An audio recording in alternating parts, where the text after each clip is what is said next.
They're two happy women bringing you inspiring stories, politics, pop culture, and lifestyle hacks, all with an eye to making our communities and our country a better place to live. It's the Happy Women Podcast with your hosts, Jen Horn and Katie Gorka. Thanks for joining us. Welcome to another episode of the Happy Women Podcast. I'm Jennifer Horn. And I'm Katie Gorka. And I got to tell you, if ever there were some happy women, well, dang it, guys, today is the day. And that's because this is our election spectacular.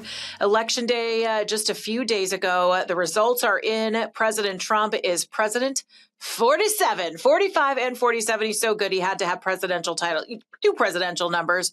But this wasn't even close, Katie. We were watching throughout the night. Things were slowly trickling in.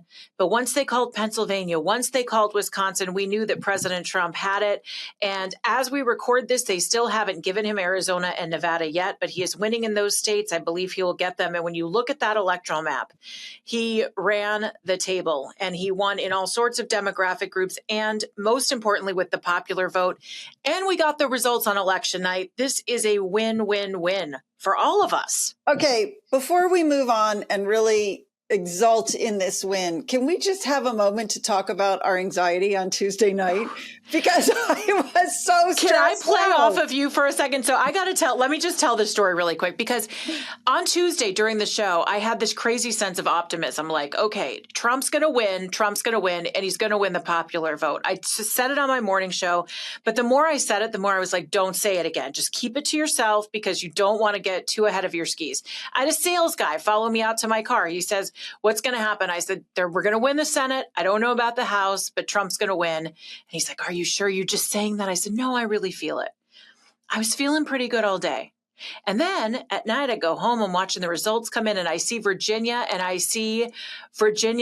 come in, and it looks like Trump is actually winning at this point. And I text you, Virginia, and then you write back, I'm so nervous. I just don't know where I want to move. And I thought, oh my God, then you made me nervous. And so then I'm like, oh gosh, we're not going to win this thing. Katie knows we're not going to win this thing. And I had full blown anxiety for about 4 hours until some more of the results started coming in. So I had a great day during the day because weirdly, I didn't have big responsibilities. So, normally I work as an election officer, which is a brutal day because it's usually about a 16-hour day. But I didn't have to do that this time. So I just got to go around and visit different polling places, which was so crazy fun. I got to meet a bunch of our volunteers. I got to meet some of our precinct captains. I got to talk with voters. It was really fun. And I can't tell you how upbeat the spirit was. People were just so happy and so excited. So I got through the day feeling really, really good. And here's what killed me. Jan Seltzer with her prediction that said Iowa, of all places, was now leaning toward Kamala by 3 in a big points. way. Yeah. Okay, I think she has really to be maybe put into the town square in stocks for a day just to atone for her sin of making us all worry so much and getting Iowa so completely wrong. Didn't in the end, Trump won Iowa by 6 or 8. Yeah, 6, 7, 8, something like that. Big. Yeah. Yeah. The polling the thing that was interesting to me is that the person behind Rasmussen, I'm forgetting his name right now, but he actually did. My co-host in the morning show that I do in Los Angeles is Grant Stinchfield. He has a show on a cable network in the evening. And so he was talking to the guy that runs Rasmussen. And the thing that made me feel better is that Rasmussen himself said that the polling that they did was wrong. And he said that President Trump should be up by about 10 points in his polls. But he said the way they had to weight it was actually undercounting Trump's support. And I think traditionally, you look at how these polls and the methodology that goes into them. First of all, how many times have you ever been asked or polled in one of these? I never have been. No. Second of all, the people that do, you're just asking them to be honest, but there's no proof that they're actually going to tell you what they're really going to do. And so I think the polling can be rough. And if you looked at the polling that tried to generate momentum for Kamala after she was first coronated as a nominee, if you read down to the fine print, you'd always see in the methodology that they were oversampling Democrats. So it's interesting to me, even after having such a bad rap about the polls being wrong in the previous election cycles, but the polls were still wrong all throughout this election cycle too. You would think they would want to get better so people trust them. I don't know. I mean, I guess they give you a picture, a little snapshot in time, but none of them really had it absolutely right. No, but I think it's a very interesting testimony to the climate that we live in because so I was reading about this. My friend Stella Morabito has a really interesting book called The Weaponization of Loneliness. And she's talking about the sort of the rise of the totalitarian culture and what's been happening with, wokeness in our culture and isolating people. But she talks about this. She calls it the shy voter phenomenon. And what happens is that if you feel that the political climate is hostile to you, then you aren't truthful about how you might vote or what you might do. And apparently this happened in a big way in the UK in the lead up to Brexit. People felt that it wasn't the accepted position to say that, you're for Brexit. And so the polling said people were really opposed to it. And they got it completely wrong. But I just think it's so interesting that it was so off yet a third time. I know. And at some point, and I think what Elon Musk said after the election is right. Not only was this the election of President Trump, but it's also sort of the destruction of the polls, of the news media. This is a total shift from what we used to trust as a country, because you can see that the news media was surprised. Watch any channel. They were surprised that Donald Trump did what he did. They were surprised and shocked. Jake Tapper's face fell when he heard the results of exit polling, where 70% of those people surveyed said that the country was on the wrong foot, because I think they're so good at spinning their stories and their lies and their own political point of view that they get so out of touch with the rest of the world. This is what they're spoon feeding a group of people, but this is also what they've been spoon feeding themselves. And I do believe that this is the beginning of new media. We've talked about this in previous episodes as well, podcasts and about social media playing a more important role. People are realizing they have to diversify their news assets to try to figure out what really is going on.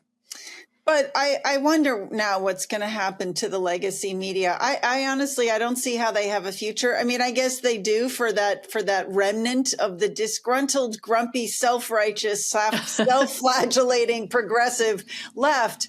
But you have to really question. I mean, it just seems to me, without a doubt, they are going to have a dwindling viewership. So do they change course or don't they? I think that's a question for their own survival. I think at some point, business is going to dictate that they do. And the other thing, and I know we're going to kind of get into these demographics a bit, but I think the other thing that gave me such hope is that President Trump won the bulk of first-time voters. President Trump did extremely well with young voters under 30. These are the people that are going to be making their way into the workforce, into those newsrooms. And it's my hope that at least with some fresh blood, maybe having grown up being burnt by the mainstream news media, maybe that's where we get some change, is this next generation of people. We can hope. I just really think people don't like feeling that they're being lied to and that they're being manipulated. And I think a lot of people feel that way. I think a lot of people knew or felt that the polling was being put out in a certain way in order to get you to vote a certain way. That's right. A lot of you just didn't even really believe. It's no secret. The world's unpredictable. One moment, everything's fine, and the next, the power's out and the cell towers are down. But with a satellite phone from sat123.com, you don't have to be cut off from the world. No matter where you are or what's happening, Sat123 keeps you connected. Whether you're deep in the mountains, on the road, or dealing with a natural disaster, your satellite phone will work when nothing else does. This is about being prepared. Sat123.com is family-owned, American-built, and focused on keeping you safe. They understand that in today's world, connection is more than convenience. It's essential. So here's the deal. Go to sat123.com and use code Katie for $25 off your first purchase. Don't get caught off guard. Stay connected. Stay prepared with Sat123. So let's talk about where we are today. I last looked about a half an hour ago. Mm-hmm. He's got 312. Is that where we are? Or is it even higher? He's got 312 electoral votes to her. Ooh, let's look. Okay, look it up. And 53 now seats in the Senate. So that means we've flipped 4, I think. That's right. Gosh, that's craziness. And there's still, don't forget, there's still outstanding. Now, it doesn't look like Kari Lake's going to have it in Arizona, but they did call, right before we started this episode, they did call the McCormick and Casey race in Pennsylvania, Republican winning there, so that makes it 53. Ooh. But there is still, and this is a guy I'm really rooting for, Sam Brown is taking on the incumbent, Jackie Rosen in Nevada. Sam Brown has been through it. He has had physical injuries. He has served this country. He was thought that he was going to be about 5 points down. And the last time I checked, he's ahead of Jackie Rosen by about a point. So if that's the case, I am just rooting for him. Hugh Hewitt said it. And say what you will about where Hugh is with Trump. But he said, if anybody deserves to be a senator, it's Sam Brown. And I think he is absolutely right about that. So at this moment, let's see, President, give it to you right now. Maybe 295 to 226 is what I see. Oh, how did I get 312? Maybe that was somebody. Sorry, that must have been somebody. With maybe adding in Arizona. Yeah. Yeah, no, I wanted the real numbers, so I'm glad you clarified that. Okay, so. But the Senate races, there's still some outstanding. So that's a big win for the Senate. Huge. And the more I was really worried about the House, you know it, I've talked to you about it personally and on the podcast, but I'm feeling better about the House, and where they are today is better than I thought they would be. So I think it's possible that we can win control of that as well. Gosh, wouldn't it be incredible? Okay, I want to tell you that 2 of the things that I'm most excited about is Elon Musk becoming the Secretary of Cost Cutting and walking into Washington. I love it. Carrying a sink and starting to slash and burn the size of government. That's my number 1. My number two is, I have to say, I am so excited that President Trump is going to be our president when we celebrate our country's semi-quincentennial, which I want to tell you has been going in a super, super lefty woke DEI direction, and it stinks. Have you heard what he said about one of the ways that he wants us to celebrate it is they're going to do a massive national state fair in Iowa, I think is what he said. Oh my gosh, I would love that. We got to go. That sounds like a good spot for us. I know. I love it. Yeah. That's something that I think the World's Fair, all of those things that were done to celebrate, different things, ingenuity. Wouldn't it be great for Trump to talk about American ingenuity, American business, and have it on display to celebrate our nation's birthday? That would be incredible. I love that. I still remember reading in my great great grandmother's diary going to the World's Fair in Chicago, and what a big deal it was, and how it really sort of engendered this intense patriotism in people to see all that achievement of the country. I love it. I hope he does it. I do too. It's just going to be nice to feel like there's someone in the White House that's proud of the country and that we don't need to apologize for ourselves. I'm ecstatic for a number of reasons. I think these endless wars, I don't want to see Vladimir Putin advance. I think he's very serious about advancing. I think that we need to stand firmly against him. But I also think we can't just keep putting money into Ukraine without some sort of end in sight or something that we can do to work towards. And I know President Trump is going to be working on that. Hamas already came out and said, well, maybe we ought to talk about ending this war. Hamas and Israel. I mean, just think about it. During President Trump, we had peaceful times. We had a secure border. We need to do all these things. We could not have withstood another 4 years of this. And I know he's ready to go. So I'm excited just to see him back in the office. I'm excited to see his team around him as well. You're not going to get the outsiders. He's got his trusted core around him. And I love it. And I do hope they give Elon Musk, and I want to see Kennedy take over either the EPA or do some sort of, FDA or management. I mean, let's let these people with different ideas come in and clean house in a government that has become way too bloated. Absolutely. All right. Now, can we talk a little bit about our states? Yes. Because I know everybody's focused on the win, and rightly so. But we have a problem in California and Virginia, and I need to talk about this. So let's go. So, the night was definitely, first of all, it was mind blowing. I went to sleep at probably 11, and then I kept waking up and checking my phone. And finally, when I checked it about 3:30, I guess that's when I saw that he had won, which I just fully did not expect. So that was so joyous. But I have to say, for all the work that I did here, I was disappointed that we couldn't deliver Virginia. We did absolutely do better, as he did pretty much everywhere. Biden won in 2020. He beat Trump by 10.1%. This time around, that was cut pretty much in half. Harris beat Trump by 5.22%. And honestly, if you could just remove Northern Virginia and all the government workers from that equation, he would have won by a landslide. Yeah. So on that note, if he simply cuts back the government, I think you're going to solve a big problem right there, because I think people will go away. They'll be moving. And you saw his numbers in D.C., right? He got like 6% Republicans, 6% of the vote in D.C., something ridiculous. Like one guy passing through voted for Trump in D.C. But I want to say this. He did just a little bit better in Fairfax County, which is a terribly blue place. So in 2020, I think he only got about 28%. This time around, he got just close to 32%. Which marks a shift. It is definitely the beginning of a shift, but we had a couple of other quiet good news stories that are too small to be talked about, but I think they're significant. I think they're indicative of something.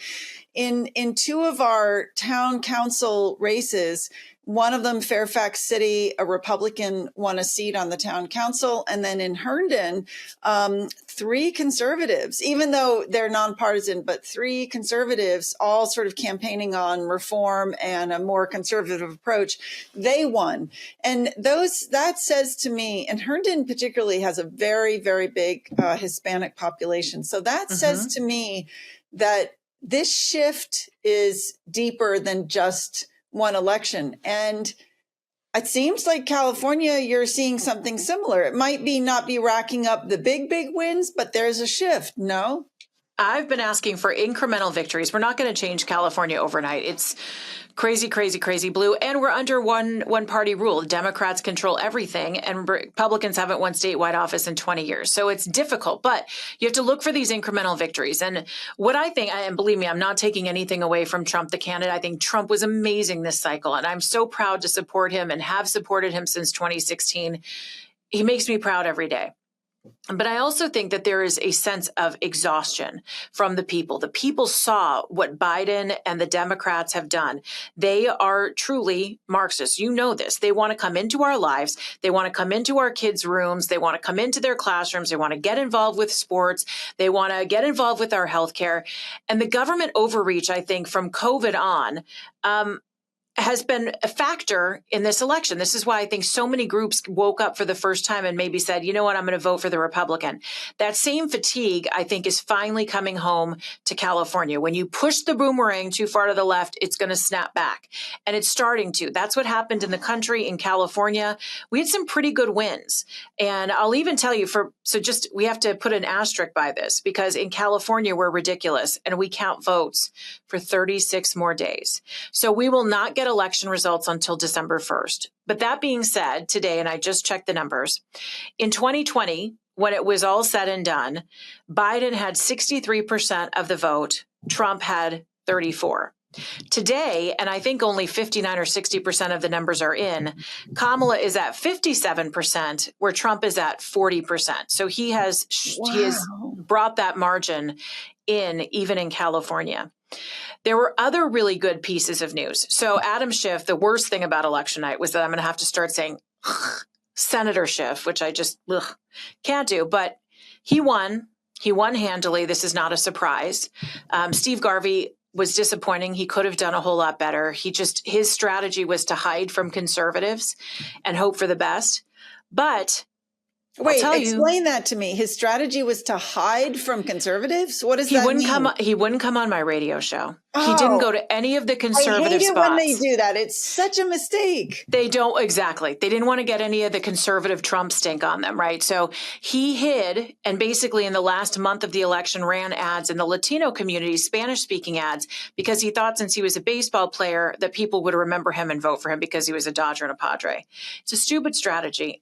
I don't know the people around him. I don't know what their problem. I don't know. They're actually like the leaders of the Republican Party in California coming up with these ideas. But that being said, even with very little that he gave us in the campaign sphere, Steve Garvey got more votes than any Republican candidate for senator in 40 years. Wow. Now, Schiff beats him and beats him handily, but here's a guy that hid from the media, that really hid, and he still was able to garner those votes. That tells me that there's a shift. People didn't want to have to vote for Adam Schiff. The other piece is of good news when it comes to crime and safety. Everybody, our problems are well documented. The smash and grab robberies, everything that goes on in California. The Proposition 36, which was the amendment to Prop 47 that Kamala Harris helped write and name, which turned felonies into misdemeanors. Prop 36 was an amendment to fix pieces of that. Doesn't reverse it totally, but it fixes pieces of it. Katie, it passed 70-30. That's an incredible number. Wow. That means it's not just a Republican issue. This means Democrats, no party preference. People are sick of it. So this exhaustion factor, I think, works for us, right?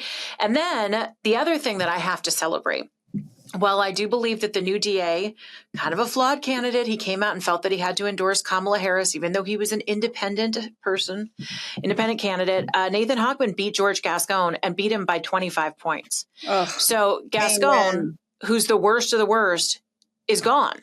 And the Democrat Party didn't even really try to save him. I learned in just a few days before the election that the Democrats sent out all of these mailers, millions of mailers to people in California, and they did not include George Gascon on the mailer. They endorsed him quietly, but they wouldn't put his face up there because the Democrats, I think, realize this anti-police rhetoric, defund the police, let the criminals run wild. It's not sustainable and it's not working. And the proof is in California. Governor Newsom worked to defeat Prop 36 up until Election Day. 70-30 was the margin. And it passed, and I'm so happy about that. So what I would love to talk about is, what do we do about the blue? How do we get our blue states to continue to move in the right direction? And I'll throw out a couple of ideas. So, because this is what we have, this is what we're up against now, right? I mean, yes, Trump is going to be in the White House, but we are still left. We're still in blue states. Still left living in these states, and we're going to keep fighting for them. So what does the fight need to look like? I mean, I think first of all, there are probably a lot of great lessons to be learned from Trump's campaign and what was done right, whether it's by Scott Pressler, Cleta Mitchell, and the whole election integrity effort. Moms for Liberty had a really massive five-state effort, very, very successful and impactful, what Charlie Kirk did. And in the weeks ahead, you and I will be talking about we'll be talking with some of them and talking about, what are the things that they did that worked so that we can take those lessons and implement them in our own states. But I'd love to talk about just a few things that I saw, and that is this. The Republican Party here in Virginia, at least here in Northern Virginia, has been non-existent with the younger generation. So, I have friends who were incredibly active in the Young Republicans back in the 60s and the 70s, and it was an incredibly lively, fun, exciting time. It died. Young people just are not involved, and the Democrats completely own that space. But I see it percolating. And one of the really fun things for me about the last couple of weeks and eye-opening things is I have had young people, both high school, college, and young adult, all come and say, I want to be more involved. What can we do? So I think this is great. So I think this is an area where the Republicans have to focus and invest more. Immigrants. I had such interesting experiences with our immigrant communities. And what I realized is so much of it is about taking the time to sit down and have conversations with people. I think there are so many misconceptions.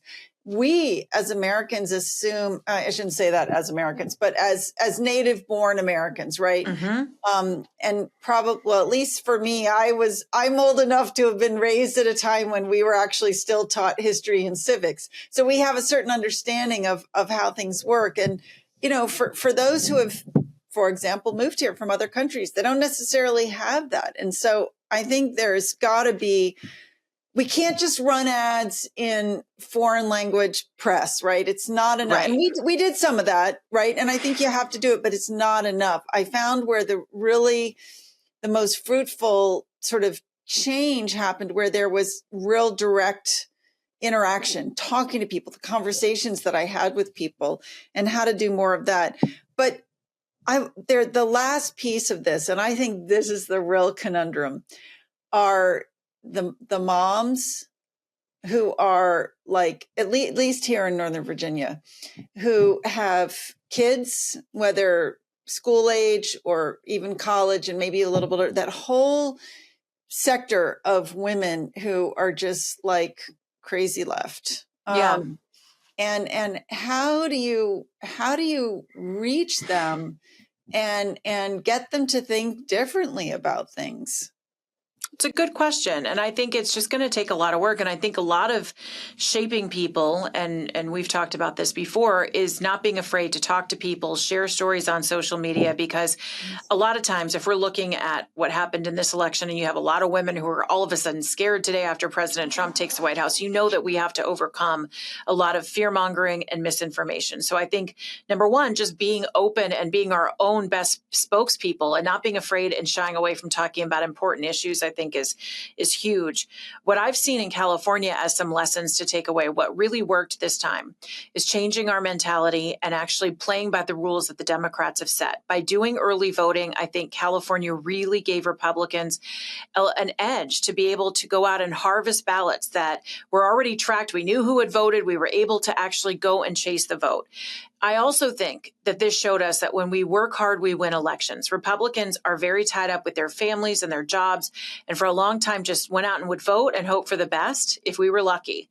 And now I think we realize, and maybe it took 2020 to make us all get more involved with the process. And I think that's hugely important. We had so many volunteers, election workers, and people that volunteered inside and outside of our state of California, and that really matters. From a legislative perspective, for us in California, we don't have voter ID. And in fact, Gavin Newsom just signed into law a requirement that voter ID can never be asked for. But Ken Calvert, who is a congressman, and Assemblyman Bill Asaley are putting together an initiative. If we can get Ken Calvert reelected, he's still in that race, but they're putting together an initiative that they're going to start gathering signatures for to let the voters decide whether we have voter ID or not. That would be a huge shift to require that kind of identification at the polls, because we do have those motor voter rules where you can get registered at the DMV and illegal immigrants are getting driver's licenses. So there's so much. We have to clean up those voter rolls. And I also think at some point, and it's going to take a Republican to win statewide office, we need to get rid of the mandatory mail-ins. The fact that everybody gets a mail-in ballot and can still vote in person just allows too much opportunity for cheating. But onto something a little more, I think, positive, and that is, and I think it touches on your comments about how do we really reach into those immigrant communities. We do it in a faith-based way. Pastor Jack Hibbs has done an incredible job in California. He did the Come Back California tour, and he brought speakers into churches all up and down the state of California to talk about the biggest issues facing voters. He taught those churches how to ballot harvest. He talked about the importance of Christians being involved in the process. And from what I heard, at least as of last week, he had collected himself 20,000 ballots that he was able to harvest from those trips up and down the state of California. So I think we need to replicate those best practices and make sure we're not ignoring churches, because they are a huge treasure trove of potential voters, and many times first-time voters who have never done it before because they think they need to stay out of the process. So I think there are many things that we can do. I think it's going to take hard work, but I actually feel more encouraged than I ever have in California. Usually I might get one election result that I'm happy about, and there were actually several in this election cycle. So that tells me that there's a shift. We just have to make sure that we are striking while the iron's hot. Yeah, I think your emphasis on the hard work is really the key as well, because you realize that it really is about that sort of almost the one-on-one engagement, That's right. And reaching people, and also, like, going back to what we were talking about earlier, people being afraid to tell the truth on polls because they feel outnumbered. I can't tell you here in Fairfax, and I'm sure you hear this in California, people will say, oh, this precinct is 90% Democrat. Yeah. Actually, it's not. It's just that they're bullies and that they make all the Republicans feel that they can't speak up. That's right. And I thought, one of the big changes for me this year was there were vastly more Trump signs than I had ever seen before. Now, it was really interesting because we had instance after instance, and we've even got it in multiple cases on film of people ripping out Trump signs. Here at my own house, we twice had them stolen, and only when my husband wired it to a tree did we manage to keep it up for 48 hours. But it's incredible. But that kind of bullying goes on, and people know it, and it's intimidating. Yep.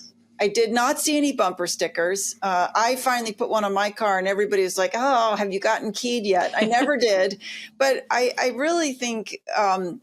It's not just that I think we have to be more outspoken and more bold, but I actually think people are being more outspoken. I think it's happening. Yeah. I always tell you I think I told you after President Trump was shot in Pennsylvania, I just went through Instagram and looked at the celebrities who actually posted something positive about him. And I got to tell you, there were a few. And I want to tell you that there were even more that I was very surprised to see posting Trump stuff after Election Day. So I think, and they have the biggest intimidation factor, right? Oh, Celebrities yes. can lose everything if they come out and support President Trump. So I think people are not afraid. I think in California, I have seen, and I'm not kidding, and I'm all over the place. Literally, I have a 60-mile radius that I travel every single day. I have seen one Kamala Harris sign. I have seen cars wrapped with Trump. I have seen trucks flying flags with Trump flags off the back of them. I have seen Trump signs. I've seen flags in front of people's homes. I think what was once shame and bullying, and this is why the left is going crazy, it's over now. We are actually able to feel safe saying to people who we want to lead us. So I think that's a good step because we are the ones that are going to get people to trust the message of our party or of our preferred candidates. You can watch ads all day long, but if Katie tells me something and I love and trust Katie, I'm going to believe you rather than any ad that I see on television. And that means something. So that's why I say we have to call out the nonsense. We have to not be afraid to tell people who we are and just keep having those conversations every single day in all walks of life. Yeah, no, I agree. I'm just curious though, do you and your mom talk about politics? The last 24 hours, 48 hours have been really hard. Yes, we do. It always ends into some sort of dramatic fight, not a huge fight. There's a lot of tongue-in-cheek stuff that happens, but I've kind of come to a sad realization this week after she was so upset when President Trump won. Because look, I would have been gutted. Had President Trump lost, yes. I would have been gutted. I get it. I understand. And believe me, as a Republican in California, I feel gutted quite a bit. But you also have to look in the mirror a little bit and say, okay, what went wrong here? And what can we do to do better if you want to make this movement something that you're a part of? Mm-hmm. It's not about wallowing and it's not about just worrying. You have to figure out how to do something. That's always my personality, right?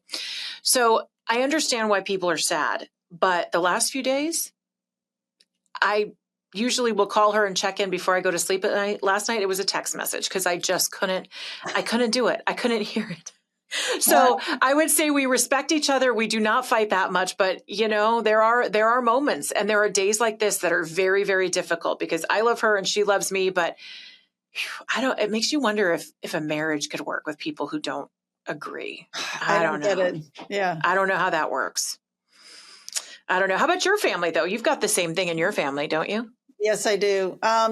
We have an agreement that we came to this a number of years ago where we just agreed we don't talk politics. So we have a very active family group chat that there's like, I don't know, at this point, 35 of us on it. And it started during COVID. It was kind of a nice thing where like we started celebrating birthdays by all getting on a Zoom call. And then that led That's to fun. the creation of a family group chat, and we keep it going. So we don't talk politics, but my mom and I just agreed quite a while ago, because she switched over with Obama and has never gone back. And yeah, it's a problem. It's hard. All I have to do is just remind myself, you love this person more than the politics. So, oh yeah, no, exactly, and that's why it. we've chosen not to talk about it. But I will say, I just love this. You know, the funnest thing about getting involved with the Republican Party here in Fairfax is I have made so many friends, and it's in so many diverse communities. It's been so fascinating, and you know, there was a great event that was put together yesterday. One of my favorite groups, the Claire Booth Luce Center for Conservative Women, they had reached out to me a couple months ago and asked me if I would host a brunch the day after the election and just do sort of like election insights. You're like, if I'm not home crying, sure. Exactly. I don't know what we would have done had it been a loss. But anyway, but even then, I think it would have been nice to come together. So there we were, you know, probably 30 conservative women. And it was so nice to look around that room and to see so many friends, almost every one of whom I have met since getting involved with the Republican Party. And, you know, it made me realize that politics is actually really about community. You know, it's not even really about the politician, the one at the top of the ticket. It's about community, and it's about the people that you meet and the work that you do to reach working people for in a the common community. goal. Yep. Yeah. Absolutely. Well, we appreciate you joining us through this whole journey of the election. We can't wait to see what happens in the coming 4 years. And of course, we'll be sure to bring you any other election results on future episodes. But we thank you for joining us. Get Katie's book. It's called Next Gen Marxism, available wherever you get your books. You can also find her, katiegorka.org. You can search out Catherine Gorka on Facebook, and you can find me, Jennifer Horn Radio, Instagram and Facebook, and Jennifer Horn on X and on Truth. Keep those 5-star reviews coming. We really appreciate it. And share our podcast with your friends too. It is all about the community. SalemPodcastNetwork.com to find us on all of our platforms. Thanks so much for joining us. It's another episode of the Happy Women Podcast.